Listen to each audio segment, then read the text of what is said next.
शिक्षक साथियों नमस्कार।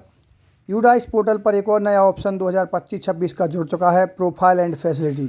यह कार्य हम किस प्रकार से करेंगे, लॉगिन कैसे करेंगे, इसमें हमें किस प्रकार से कार्य करना है, सर्टिफिकेशन कैसे करना है, इसकी ये जो आपको पूरे बिंदु दिखाई दे रहे हैं, इन बिंदुओं को हमें किस प्रकार से फिल करना है, क्या क्या ज़रूरत हमें पड़ सकती है, तो इस पर हम किस प्रकार से कार्य करेंगे। तो आइए जानते हैं। और बहुत ही महत्वपूर्ण कार्य है, वीडियो को स्किप बिल्कुल मत कीजिए, एक एक पॉइंट आपको बताया जाएगा। आपने अब तक हमारे चैनल को लाइक सब्सक्राइब नहीं किया है तो जल्दी से सब्सक्राइब कर लीजिए, लाइक कीजिए, शेयर करना ना भूलिए। आइए जानते हैं किस प्रकार से हम कार्य करें। तो सबसे पहले आपको गूगल पर यहाँ पर सर्च करना है यूडाइस प्लस। जैसे ही आपने गूगल पर यूडाइस प्लस सर्च किया, इस प्रकार से आपको एक आइकॉन प्रदर्शित होगा। इसमें लिखा है लॉगिन फॉर ऑल मॉड्यूल, तो हमें इस पर ही क्लिक करना है। इस पर क्लिक करने के बाद हमें जैसे ही हम इस पर क्लिक करेंगे तो इस प्रकार से हमारे सामने एक ऑप्शन प्रदर्शित होगा, जिसमें हमें अपना प्रदेश चुनना है। इसमें हम मध्य प्रदेश से हैं तो इसमें हम अपना मध्य प्रदेश चुनेंगे। तो इसमें जैसे ही हमने मध्य प्रदेश क्लिक किया, मध्य प्रदेश सर्च करेंगे, मध्य प्रदेश पे हमने क्लिक कर दिया और हमें अब गो के ऑप्शन पर जो आपको दिखाई दे रहा है कर देना है। तो हमारे सामने लॉगिन पेज, इस प्रकार से बहुत सारे लॉगिन पेज हमारे सामने आ जाएंगे। तो अब हमें लॉगिन पेज जो हमारे पास फैसिलिटी प्रोफाइल एंड फैसिलिटी 2025-26 नज़र आ रहा है, इसी को हमें लॉगिन करना है। और ये ऊपर जो है 24-25 का लॉगिन पेज है। 25-26 का हमने लॉगिन के लिए क्लिक किया तो इस प्रकार से लॉगिन करने का ऑप्शन हमारे सामने उपलब्ध हो जाएगा। इसमें हमें लॉगिन करने के लिए अपने जो डाइस कोड है उसको फिल करना है, और जो हमारा पासवर्ड बना हुआ है यूडाइस प्लस का, उस पासवर्ड को हमें यहाँ पर फिल करना है, और नीचे कैप्चर लिखा हुआ है उसको फिल करना है। अब हम लॉगिन बटन पर क्लिक कर देंगे तो हम लॉगिन हो जाएंगे। इस प्रकार से लॉगिन होने के बाद आपको ये 4 ऑप्शन यहाँ पर नज़र आएंगे।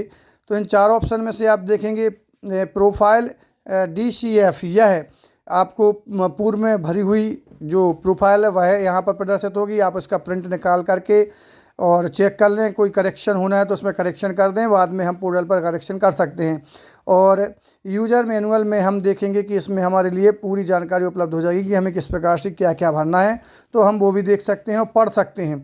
बहुत ही सावधानी पूर्वक हमें इस कार्य को करना है, और ये प्रोफाइल एंड फैसिलिटी, इस पर ही हमें कार्य करना है।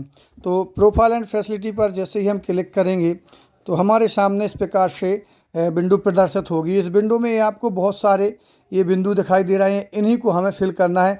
यहाँ पर नीचे आप देखें तो ये 2 रेड कलर से दिख रहे हैं, यह ग्रीन हो जाएंगे कंप्लीट कार्य होने के बाद।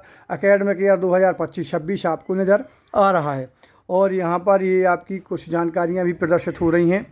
तो अब हम जैसे ही इसको हमें फिल करना है, इस पर हम देखेंगे कि ऊपर सबसे पहले हमें यहाँ पर लैंग्वेज सेलेक्ट करनी है। यदि आप इंग्लिश में करना चाहते हैं तो आप इंग्लिश में इसको देख सकते हैं, और हिंदी में फॉर्म भरना चाहते हैं तो हिंदी में भी देख सकते हैं।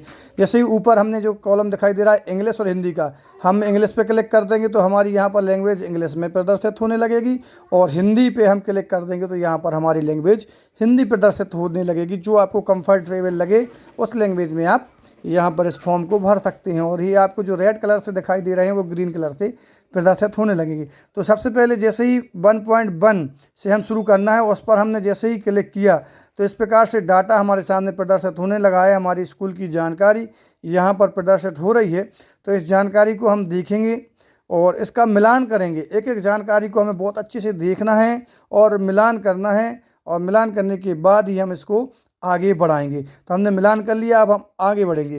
थोड़ा सा हम इसको नीचे स्क्रॉल करेंगे और इस प्रकार से सबसे लास्ट में पहुंचेंगे तो सारी जानकारियां हम मिला लें, मोबाइल नंबर वगैरह जो भी हमारे इसमें डली हुई हैं, सारी जानकारियों को मिलाने के बाद हम सबसे नीचे पहुंचेंगे तो इसमें हमारे लिए एक ऑप्शन नज़र आएगा। हम सबसे अंत में पहुंचे तो यहाँ पर लिखा रहा अगला, तो हमें इसी अगले वाले बटन को यहाँ पर दबा देना है। जैसे अगले वाले बटन पर हम दबाएंगे तो इस प्रकार से एक और पेज हमारे सामने आ जाएगा। इस पेज को भी हम बहुत अच्छी तरीके से चेक करेंगे।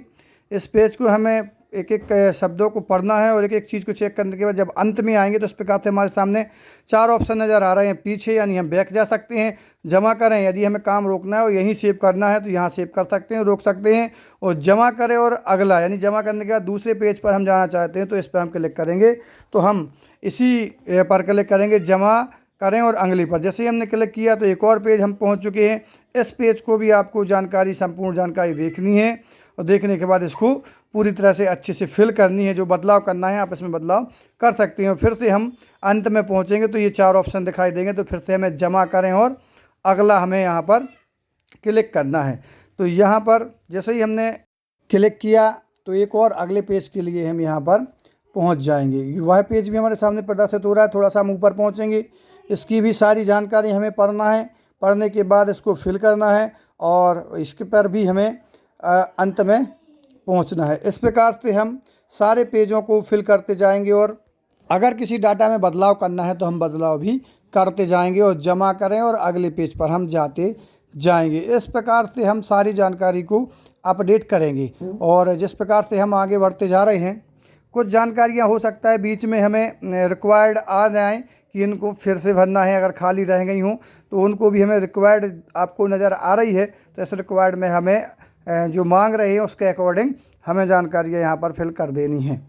अब हम अंत के पेज पर जैसे ही पहुँचेंगे तो अंत के पेज पे हमारे लिए केवल 2 ऑप्शन ही नज़र आएंगे। जमा करें तो हमें इसमें जमा कर देना है और फिर अगला जो ऑप्शन है डैशबोर्ड पर वापस जाएं, तो उसको हमें वापस जाने के लिए भी बटन को क्लिक कर देना है। तो ये आपकी सारी जानकारी यहाँ पर पूरी तरह से फिल हो जाएंगी। आपने जो बदलाव किया है वह भी सेव हो जाएगा।